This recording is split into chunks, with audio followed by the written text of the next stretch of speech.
엘리 제사장이 있었을 때의 분위기와 사무엘이 세워진 다음의 분위기가 사뭇 다르죠. 하나님의 언약궤에 대한 가증스러운 그런 행위가 블레셋 지역에서도 그리고 이스라엘 진영에서도 있었던 것을 우리는 그동안 사무엘상을 통해서 살펴보았습니다. 모두 양쪽 모두에게 하나님의 재앙이 일어났었죠. 이스라엘은 블레셋과의 아벡 전투에서 패배했습니다. 첫 싸움에서 4,000명이 죽었고요. 그래서 이들이 국리 끝에 우리에게는 여호와의 법궤가 있다. 우리에게는 여호와가 있다라는 것이 아니라 우리에게는 여호와의 법궤가 있다. 하나님이 없는 여호와의 법궤를 들고 나아가게 돼요. 이번에는 우리에게 승리를 줄 것이다. 근데 오히려 첫 번째 싸움보다 훨씬 더 많은 사상자가 났으니 장전만 3만 명 죽었고 그때 함께 있던 두 아들도 죽었다고 말씀드렸죠. 뿐만 아니라 이 법궤까지 빼앗겨 버렸어요. 근데 이스라엘 백성들이 여호와가 없는 하나님의 법궤를 이렇게 부적처럼 여겼듯이 이번에는 블레셋이 그렇게 생각하는 거예요. 이 법궤를 우리 신전에 두자. 그러자 어떻게 됐습니까?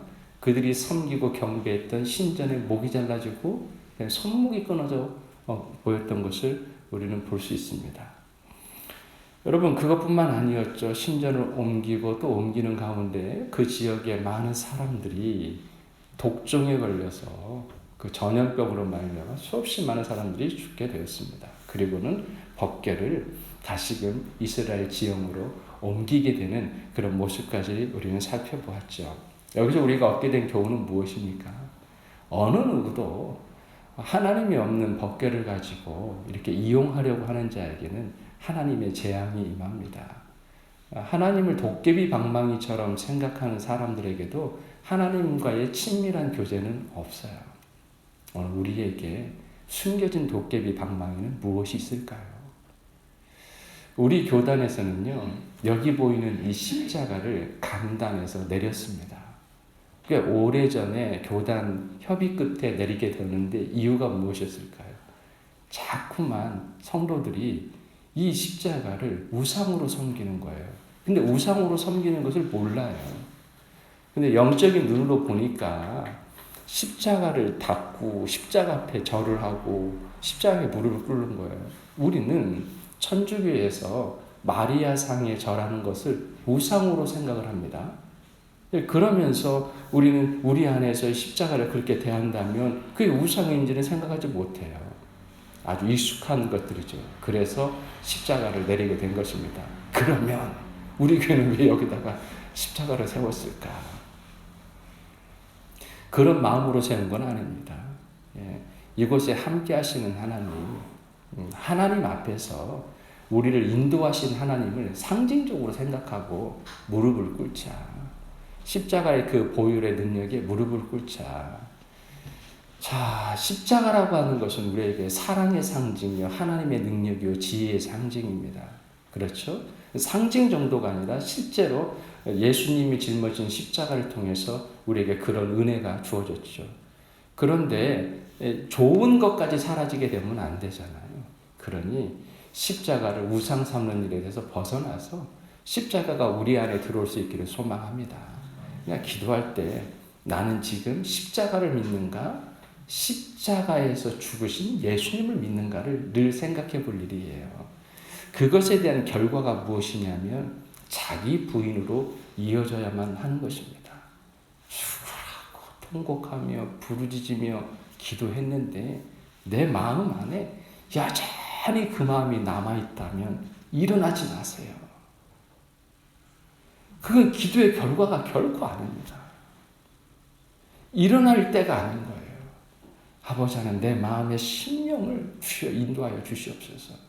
이렇게 친밀한 교제, 정말 주님과 대화를 나누는 그분의 말씀이 우리에게 심겨지는 그런 기도요, 그런 말씀 묵상이 되어야만 합니다. 그렇지 않으면 똑같아요. 이스라엘이 법궤를 들고 나가는 모습과 똑같고 그 가운데는 하나님이 없습니다. 다만 저와 여러분에게 신념만 있을 뿐이고 열심만 있을 뿐이에요. 이들은 정말 믿었어요. 이번에는 우리가 이긴다.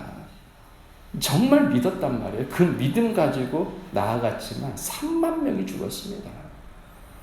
거기에 제사장으로 참여했던 홈리와 비나스도 죽었고요. 그리고 그 법궤는 처참하게 블레셋 사람의 손에서 이끌어가게 됐던 거죠.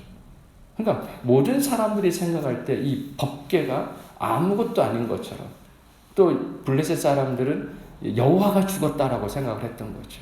너네 신이 우리 신에게 죽었어.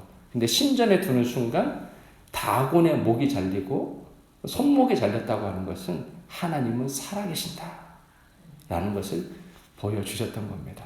근데 이게 아주 오래전 사무엘에 있었던 시절로 끝나는 것이었다면 이런 말씀이 성경에 기록되지 않았겠죠. 지금도 살아계신 하나님은 동일하다는 거예요. 여전하십니다. 자, 이렇게 법궤가 험난한 세월을 지내는 것처럼 시내산에서 주신 말씀이 그렇게 쭉 이스라엘 백성들과 같이 여정을 하고 있지 않습니까? 근데 이 법궤는 그들의 손에 의해서 어깨에 메고 움직였지만 하나님은 스스로 움직이시는 하나님입니다. 우리가 가는 대로 따라오시는 하나님이 아니라 우리를 인도하시는 하나님임을 다시 한번 새겨 들어야 되겠습니다.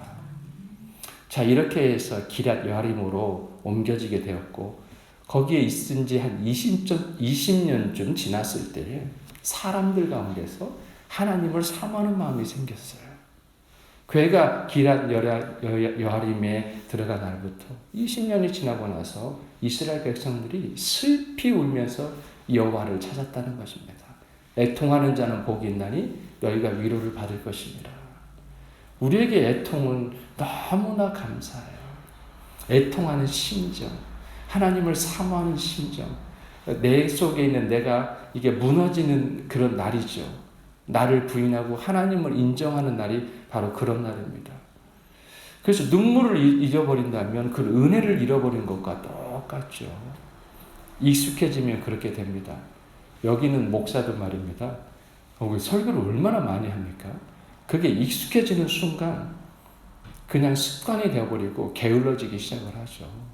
그런데 하나님의 말씀이 늘 새로워서 그 말씀 앞에 무릎을 꿇는 것입니다.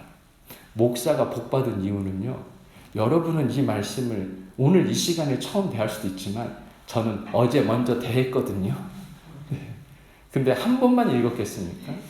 읽고 또 읽고 묵상을 하는 가운데 하나님 안에서 내 안에 벗어져야 될 것, 씻어져야 될 것, 그리고 성도를 향한 사모하는 마음이 그 또 하나님의 그 사랑이 다시금 채워지는데 이걸 매일 하지 않으면 사라지고 마는다는 게 정말 놀랍고 신비한 거예요. 그러면 반대로 이야기하면 하나님의 사랑도 매일 부어주십니다. 하나님께서 우리에게 보여주고 싶은 그 비전도 이렇게 매일 보여주시는 것이죠. 그러면서 결단하는 거예요. 이것은 하나님이 하시는 일이지 내가 하는 일이 결코 아니다.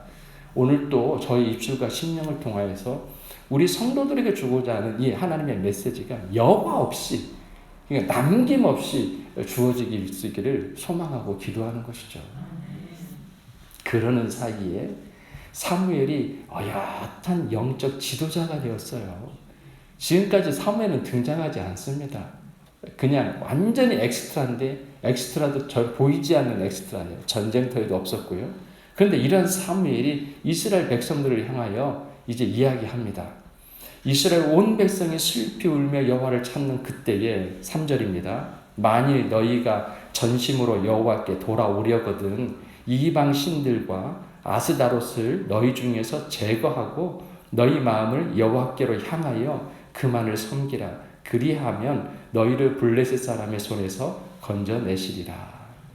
사무엘의 이러한 영적 조언이에요. 이스라엘 백성들은 바알과 아스다롯 기름 우상들을 없애버리고 오직 여호와만을 섬겼습니다. 이제 사무엘이 이스라엘 백성들을 미스바로 모이게 해서 회개 기도를 하려고 했어요. 그래서 다 모였는데 그런 뜻을 알고 미스바에서 물을 길러다가 그것을 제물로 주님 앞에 쏟아붓고는 그날 종일 금식하면서 우리가 주님을 기억하여 거역하여 죄를 지었나이다 라고 하면서 통회에 회개 기도를 드리기 시작했습니다. 할렐루야. 회개가 회복된 거예요. 회개는 부끄러움이 아닙니다. 회개는 어제 한 회개가 오늘 유효한 것이 아닙니다. 어제 주어진 은혜가 있고 오늘 주어진 은혜가 있듯이 어제는 어제고 오늘은 오늘이에요. 회개는 하나님께 나아가는 것이지 사람들에게서 내가 미안해 잘못했어 그런 게 아닙니다. 주님께서 우리에게 주시는 회개의 은혜는 관계의 회복이에요. 다시금 그 안으로 들어갈 수 있도록 문을 열어주시는 거예요.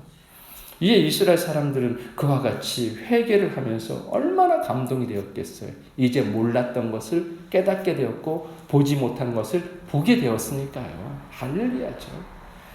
사무엘의 이런 모습은 영적 지도자로서 너무 좋은 본보기가 되었어요. 지도자는 자신이 하나님이 되는 것이 아니라 사람들을 하나님께 인도하는 사람이에요. 교회 모든 지도자들은 다 이렇습니다. 자신이 하나님이 되는 것이 아니라 무슨 사람들을 하나님께로 인도하는 사람이니 그 지도자는 늘 하나님 앞에 무릎을 꿇어야 되는 거죠. 심령의 무릎을 꿇어야 되는 거죠. 그렇지 않으면 이 뇌가 불쑥불쑥 일어나거든요. 그런데 블레셋 사람들에게 이 이스라엘이 미스바에 모였던 이 모습이 예사롭지 않게 보였던 거예요. 저거 뭔가 문제가 있는데 우리를 공격하려고 하는 사인으로 생각하게 되었습니다. 그래서 이들이 사람들을 모여서 행동으로 움직이기 시작을 했어요. 8절입니다. 그렇게 해서 이스라엘이 쳐들어왔다는 소식을 듣게 되었는데 이스라엘 자손이 사무엘에게 이르되 당신은 우리를 위하여 우리 하나님 여호와께 쉬지 말고 부르짖어 우리를 블레셋 사람들의 손에서 구원하시게 하소서. 야, 이거 정말 너무 좋은 모습이에요. 남편이 노래하면 아내는 장단을 맞춘다라고 하는 부창부수라는 것이 이런 것이 아닐까 싶어요. 성도들은 이렇게 기도하기를 사모하고 하나님께 도움을 구하고 또 지도자들은 하나님 앞에 무릎을 꿇고 그 은혜를 간구하면서 하는 이 공동체를 누가 이길 수 있겠습니까? 위기 가운데 백성들은 영적 지도자를 찾았습니다. 사무엘은 하나님을 찾아야 될 때 하나님을 찾았고요. 이것은 예수님께서도 우리에게 가르쳐 주신 말씀이죠. 마태복음에 보면 구하라 그리하면 너희에게 주실 것이요 찾으라 그리하면 찾아낼 것이요 두드리라 그리하면 너희에게 열릴 것이니 구하는 이마다 받을 것이요 찾는 이는 찾아낼 것이요 두드리는 이에게는 열릴 것이니라. 이게 우리에게 주신 약속의 말씀이잖아요. 이 말씀을 하시는 예수님은 문 닫아놓고 누가 두드리는지 보고 있으면서 두드리면 열어준다. 그게 아니에요. 이미 열어놨어요. 이거 좀 오해 좀 안 했으면 좋겠어요. 이미 열려져 있다고요. 이미 열어놓고 이 말씀을 하시는 거예요. 왜 이렇게 말할 수 있느냐고요? 이 땅에 예수님을 이미 보내주셨잖아요. 나는 양의 문이다. 내 천국으로 가는 유일한 길이다. 그 길이 네 앞에 있다. 이미 주셨다. 예수님이 이미 주셨다. 그러니까 딴 데 가서 두드리지 말고 내게로 오라라고 하는 예수님의 말씀인 겁니다. 어디 가서 지금 기도하고 있어? 어디 가서 누구에게 지금 도움을 구하고 있어? 주님은 문 열어놓고 기다리고 있는데 이런 마음을 여기서 읽을 수 있어야만 합니다. 이게 친밀함이에요. 예수 그리스도를 통해서 친밀함이 회복되는 순간 어느 곳이나 하늘나라입니다. 내가 병상에 있어서 호흡이 내 스스로 되지 않는 그 순간이라도 부지불식하는 나의 영혼을 지키사 내가 주님을 보게 하여 주시옵소서. 이렇게 백성들과 지도자가 한마음으로 여호와 하나님을 찾고 있는 이런 때에 하나님께서 응답하시지 않을까요? 가장 선한 것으로 응답해 주실 것입니다. 10절입니다. 사무엘이 번제를 드릴 때에 블레셋 사람이 이스라엘과 싸우려고 가까이 오매 그날에 여호와께서 블레셋 사람에게 큰 우레를 발하여 그들을 어지럽게 하시니 그들이 이스라엘 앞에서 패한지라. 가나안과 이스라엘 정복 전쟁이 그랬듯이 지금 이스라엘과 블레셋과의 싸움도 하나님과 블레셋과의 싸움이에요. 우리도 이것을 알아야 되겠습니다. 하나님을 믿는 자에게 하나님께서 어떻게 인도하시는지 이것을 알아야 되겠어요. 이 싸움을 크게 승리하고 난 다음에 사무엘은 돌을 하나 준비해서 이곳에 세워놓고는 이름을 붙여주기를 에베네셀이라고 붙여줬습니다. 그 뜻이 무엇인가요? 도움의 돌이라는 것인데 하나님의 도움으로 승리했음을 우리 잊지 말자 이렇게 했던 거예요. 그럼 우리는 어떤가요? 우리를 여기까지 인도하신 하나님께 감사. 앞으로도 우리를 인도하실 살아계신 하나님께 감사. 우리 하나님은 우리와 함께 하시는 에베네셀 하나님입니다. 오늘 이 하나님을 붙잡고 기도할 수 있기를 소망합니다. 이것을 믿고 구하는 것입니다. 구하는 이마다 받을 것이요 찾는 이는 찾아낼 것이요 두드리는 이에게는 열릴 것이니라. 근데 우리가 믿는 믿음은 무엇입니까? 내가 구하면 구할 수 있다. 내가 찾는 대로 찾을 수 있다는 뜻이 아니라 이렇게 애정을 가지고 가장 좋은 것으로 우리를 인도하신 예수 그리스도를 믿는 믿음으로 기도하는 거예요. 내가 원하는 대로 될 것을 기도하는 것이 아니라 나를 가장 내가 있어야 될 곳으로 인도하실 하나님, 내게 필요한 것을 더하실 그 하나님을 끝까지 믿고 기도하는 것입니다. 기도는 이렇게 예수님을 믿는 것으로부터 시작이 됩니다. 그러니까 우리가 기도를 하긴 하는데 사실은 기도 시간 전부가 다 기도가 아니라 그 기도 시간의 일부분은 내 마음이 하나님 앞에 정리되는 시간이에요. 세상 생각들로 가득 찬 생각들이 이렇게 지워지는 시간입니다. 그리고 그게 끝나게 되면 예를 들면 목욕탕에 탕 속에 들어가 있는 시간이죠. 이게 부를 대로 불어서 때를 미는 시간은 그 다음에 이어지듯이 그렇게 소통이 되기 시작하면 그 다음부터는 친밀한 기도가 하나님의 말씀이 뜻이 무엇인지를 알게 되고 아멘 아멘 하면서 주여 나를 그곳으로 인도하여 주시옵소서라고 하는 기도가 시작되게 되는 거죠. 내게 가장 좋은 것으로 응답하실 예수님을 믿으시죠? 우리에게 구하라고 말씀하신 이 예수님을 믿으시죠? 그렇다면 지금 이 사무엘 시대에 있었던 에베네셀 하나님은 우리의 에베네셀 하나님입니다. 지금 당장 그렇습니다. 오늘 이 시간에 우리의 하나님이 되시는 것입니다. 이 에베네셀 하나님이 저와 여러분의 하나님이요. 그리고 우리 자녀들의 하나님이요. 우리 환우들의 교우들의 하나님이 될 수 있기를 주님의 마음으로 축원합니다. 하나님 아버지, 굉장히 많은 이야기들을 성경에 가득 담아놓고서는 오늘을 살고 있는 우리에게 매일매일 영양가 있는 음식처럼 우리에게 주고 계신 하나님을 찬양합니다. 하나님이 필요 없는 사람은 없는데 하나님 없이 지내는 사람들은 참 많습니다. 먼저 우리와 우리 자녀들, 우리 가족에게 하나님이 없는지는 도무지 살 수 없는 허기짐을, 그 목마름을 우리에게 더하여 주사 그 사모하는 심정으로 주님을 찾게 하여 주시옵소서. 그것이 어디든지 상관없고 어떤 형편이든지 상관없습니다. 감사해야 될 때 감사하고 부르짖어야 될 때 부르짖고 회개해야 될 때 회개하고 애통해야 될 때 애통할 수 있는 은혜를 더하여 주시옵소서. 오늘 또 사랑 성도들과 우리 흩어져 있는 많은 교우들 위해 함께하여 주셨기를 바랐고 특별히 자녀들의 구원을 위하여 기도하고 있는 가정, 영적인 회복과 육적인 치유의 회복을 위하여 기도하는 가정, 눈물로 호소하고 있는 하나님 그 마음을 헤아려 주시어서 치유의 은총을 더하여 주시고 회복의 은총을 더하여 주시옵기를 예수님의 이름으로 기도합니다. 아멘.